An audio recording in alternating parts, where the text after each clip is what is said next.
Bonsoir à tous, ravi de vous retrouver pour Au Quotidien la suite en ce lundi soir avec Laure Girard pour nous accompagner, notre rédactrice en chef. Rebonsoir Laure. J'adore quand on parle de livres. Eh oui, on va en parler ce soir avec Anne-Sophie Thuard. Bonsoir, allô Anne-Sophie. Bonsoir, allô. Bienvenue sur le plateau, propriétaire de la librairie Thuard. C'est la grosse période qui démarre là. Stop. Vous me le disiez hier, c'était le dernier jour off, maintenant c'est ouvert jusqu'à Noël. Ça continue jusqu'à 7 jours par semaine jusqu'à Noël. 2 jours comme de nuit. Presque. Pour Anne-Sophie, Presque. Pour presque. moi un peu, pour moi un peu. Ouais, Alors, ouais. pour l'anecdote, vous aviez une pianiste qui habitait au-dessus de vous, pas très loin. Oui, donc la nuit, quand je Louise. travaillais, j'entendais Ouais. évidemment les jolies mélodies. Oui, oui, Qui ça bosse aide. de nuit et ça vous posait pas de soucis qu'elle Ah puisse... non, non, non, on a le même rythme. Ouais, de jour et de nuit. Louise, elle s'appelle, je Louise, crois. c'est On va exact. parler bouquin ce soir. Il y a une petite musique qui devait démarrer parce que j'aime bien voilà, vous présenter avec une petite musique. C'était normalement Chichin Dingedong, Ah oui, bien sûr. Eurovision 73. Ah non, c'était l'année d'avant du coup. Et puis c'était des Néerlandais qui avaient gagné. Donc voilà. bah. Je voulais qu'on se mette un peu dans l'ambiance C'est sympa. du Néerlandais ce soir. C'est gentil. On parle bouquin à présent. On va commencer par Le Dernier des Siens de Sibylle Grimbert qui vient de sortir chez Anne Carrière. Un roman qui nous raconte une complicité absolument improbable entre Gus, qui est un jeune scientifique, et Prospe, un pingouin que le jeune génial. homme a sauvé d'un massacre en Europe du Nord. Et il va se rendre compte que c'est le dernier membre de cette espèce. Oui, c'est très improbable comme histoire et au début un peu déroutant parce qu'il assiste à un massacre sans aucun sentiment. Bon, c'était pas très grave. En 1830, aujourd'hui, j'espère qu'on a une meilleure réflexion.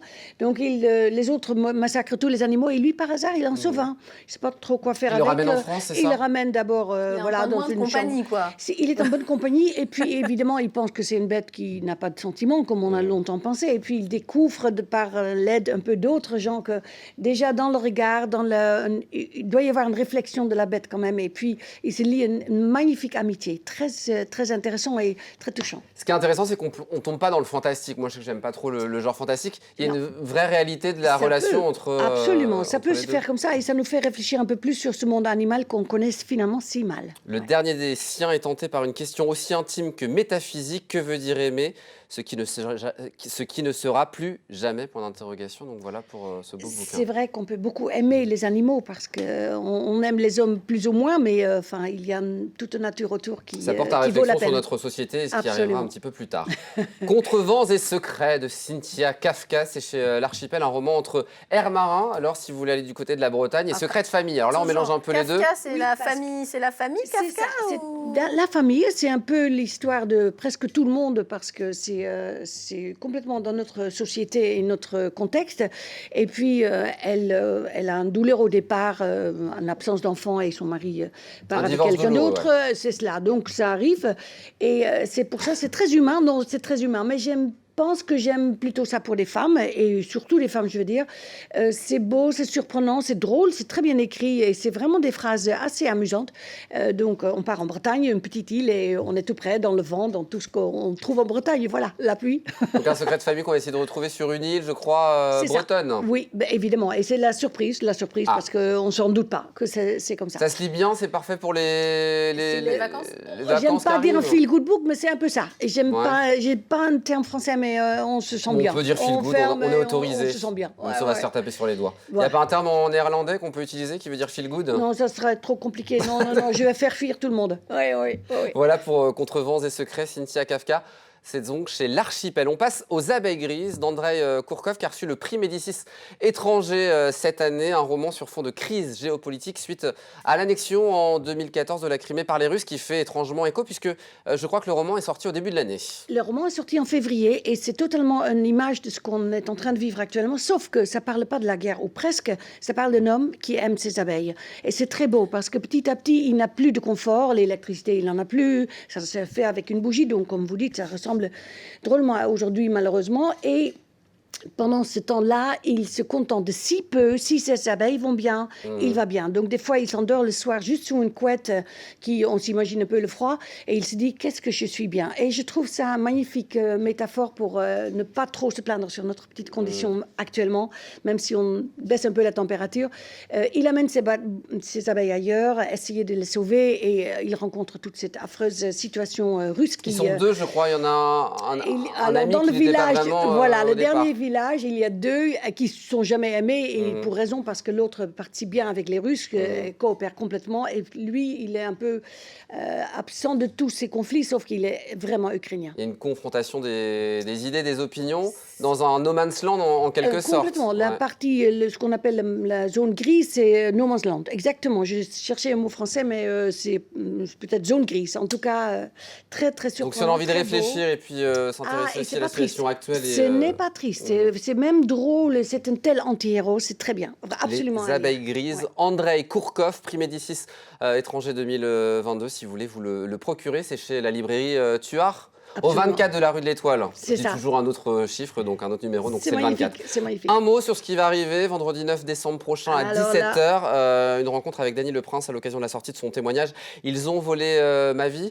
C'était il y a quelques jours à Doucet. C'était un carton. On imagine la même chose chez vous, oui, Anne-Sophie ? Parce qu'ils ont mis un stop et du coup, on avait tellement de demandes qu'avec grand plaisir, je le reçois chez nous parce que c'est une histoire locale ou en tout cas de notre coin, même si moi je ne suis pas très sartoise, mais bon, je suis la plus sartoise des Hollandaises, on va dire ça.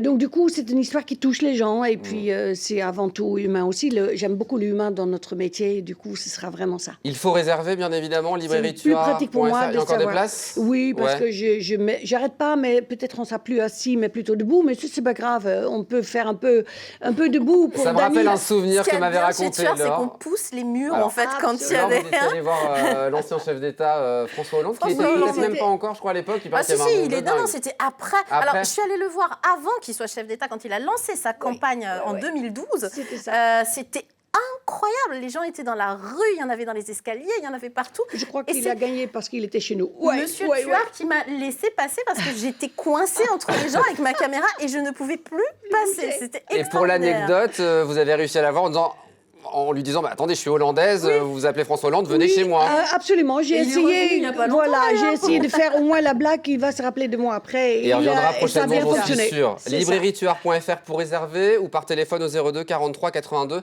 22 22 où vous pouvez aller directement voir Anne-Sophie qui est jour et nuit, vous l'avez compris, à la librairie Tuard. Merci beaucoup d'être venue en plateau. Avec grand plaisir. Comment on dit joyeux Noël en néerlandais? Gelukkig kerstfeest. Je t'ai prévenu. C'est impossible. Bon, je vais laisser Laure le vas pas dire. le répéter. C'est très compliqué. Un mot, Laure, avant de se quitter, sur ce qui nous attend dimanche prochain, 18h30, émission spéciale. Oui, au quotidien. Mais au quotidien, les jeunes ont la parole. Un dimanche soir, c'est enregistré dans les conditions du direct. Et vous allez voir un panel de 10 jeunes qui sont totalement volontaires, qui ont préparé eux-mêmes, et je tiens à le préciser, des questions à poser à la présidente de la région, Christelle Morancé, sur leur quotidien. Et vraiment, dans plein de domaines différents, vous le verrez. Et la présidente de la région des Pays de la Loire a accepté de se prêter au jeu. Elle n'a pas les questions à l'avance. C'est vraiment un échange, une sorte de forum. Et on veut donner la parole à ces jeunes qui ont beaucoup de choses à dire et en préparant un peu l'émission avec eux, on se rend compte qu'en plus, ils ont des idées pour faire changer la société. Donc, pourquoi pas on est prêt à les écouter, en tout cas. Et je tiens à dire, c'est une idée originale de Pascal Brulon. Eh ben, à voir, c'est inédit, c'est totalement inédit. À voir donc dimanche à partir de 18h30 et ce sera animé et préparé par l'excellente Laure Girard qui est présente sur le plateau. C'est surtout les jeunes qui ont bossé, pour être honnête. Mais il faut quelqu'un pour animer le débat, bien évidemment. Merci beaucoup, Laure. Merci beaucoup, Anne-Sophie. Merci à vous tous. Danke. Oui, c'est exact. Ça marche, ça fonctionne, parce que Joyeux Noël, c'est trop dur pour moi. Joyeux Noël, on embrasse Monsieur Tuard au passage. Et puis, à bientôt pour de nouvelles aventures. À bientôt, merci. À bientôt, dans un instant, 72 Sport avec l'excellent Colin Ancel. Nous on se donne rendez-vous demain, 18h30 avec le sourire et la bonne humeur pour une nouvelle édition de Quotidien demain.